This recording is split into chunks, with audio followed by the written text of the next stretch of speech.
कल जो हमने टॉपिक छोड़ा था उसमें अल्प प्राण और महाप्राण नहीं बताए थे हमने। इससे भी 1 नंबर का प्रश्न बनता है, यानी कि अल्प प्राण या महाप्राण में से कोई एक प्रश्न यूपी टेट में अवश्य आता है। देख लेते हैं अल्प प्राण। जिन वर्णों के उच्चारण में, ये देखिए, जिन वर्णों के उच्चारण में मुख से श्वास कम निकले उन्हें हम क्या कहते हैं? अल्प प्राण। यानी कि जिन्हें बोलने में हमारे मुख से जो श्वास है वो कम निकले तो अल्प प्राण कहते हैं, और अधिक निकले तो महाप्राण कहते हैं। ठीक, अब अल्प प्राण में आते कौन कौन है? अल्प प्राण में आता है, जैसे हमने कल बताया था आपको, स्पर्श व्यंजन। क्या बताया था? स्पर्श व्यंजन। इनकी संख्या होती है 25। इनके 5 होते हैं ग्रुप: का वर्ग, चा वर्ग, टा वर्ग, ता वर्ग, पा वर्ग। तो इन्हीं जो वर्ग हैं इनके, इनमें से जो पहला वर्ण है, जैसे हमने लिखा का, खा, गा, घा, अंगा। तो ये जो पहला वर्ण है, तीसरा वर्ण है और ये पंचम वर्ण है, इन्हें हम अल्प प्राण कहते हैं, क्योंकि हमें जब हम का को या गा को बोलते हैं तो मुख से श्वास कम निकलती है। ठीक है, तो ये इसका फॉर्मूला है अल्प प्राण का 135, यानी कि इसको हम याद कर लेंगे 135 के तौर पे। तो 135 में पहला वर्ण, तीसरा वर्ण और पांचवा वर्ण, इसी तरीके से हम इसे पांचों वर्ग याद कर लेंगे। तो ये इतने हमने याद कर लिए अल्प प्राण के, यानी कि पहला, तीसरा और पांचवा।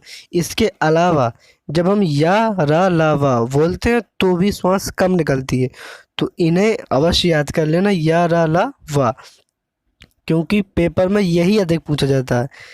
वो तो हम याद कर लेते हैं 135 से, तो या, रा, ला, वा इसे भी याद कर लेंगे, ये भी अल्प प्राण कहलाते हैं। ये जो है अल्प प्राण वर्ण कहलाते हैं। ठीक, अब बात करते हैं महाप्राण की। परिभाषा आपने देख ली। परिभाषा बता दी कि जब उच्चारण में अधिक श्वास निकले तो उसे हम महाप्राण कहते हैं।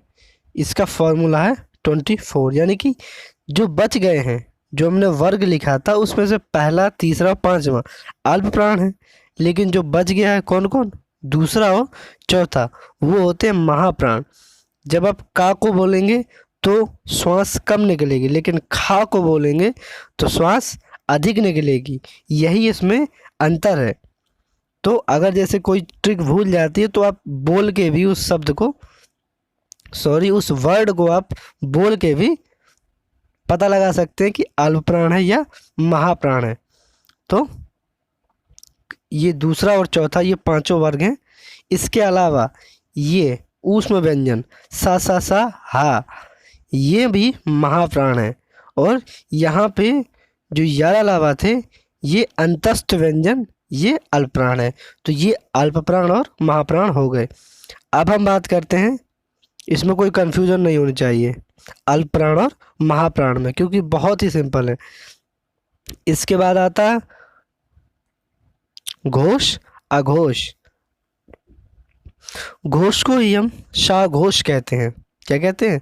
शाघोष, यानी कि सुर सहित घोष। जब अब इनकी परिभाषा देख लेते हैं। ठीक, जिन वर्णों के उच्चारण में स्वर तंत्र का झंकृत हो, यानी कि स्वर तंत्र से जब हम बोलेंगे तो एक तंत्र का कंपित होगी। ठीक, जैसे हमने बोला गा, तो स्वर तंत्र का कंपित होगी, तो इसे हम घोष हो कहेंगे, क्योंकि ये हमारे स्वर तंत्र में घोष उत्पन्न कर देते हैं। ठीक, तो इन्हें घोष कहते हैं। इनका फॉर्मूला है 345। ठीक है, तो यानी कि तीसरा, चौथा, पांचवा, यानी कि लास्ट के तीनों गा, घा, अंगा, तो ये आते हैं लास्ट के तीनों गा, घा, अंगा, पांचों वर्ग के हैं। इसके अलावा या, रा, ला, वा और हा भी इसमें आता है, प्लस जितने भी स्वर हैं वो सब घोष हैं या सघोष हैं।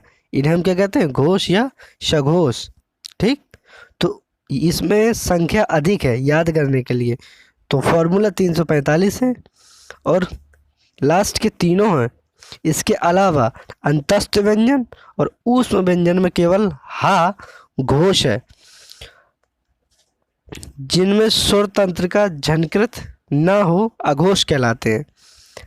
अघोष कहलाते हैं यानी कि पहला दूसरा वर्ग के जो स्पर्श व्यंजन थे उसके जो 5 वर्ग थे उसमें पहला दूसरा पांचों वर्ग के, तो पहले दूसरे पांचों वर्ग। इसके अलावा शा शा शा तीनों शा इसमें आएंगे, तो ये हो गया घोष और अघोष। इस उन दोनों में से कोई एक पेपर में आता है, तो ये घोष और अघोष कंप्लीट हो गया। अब बात करते हैं समृत और विवृत की।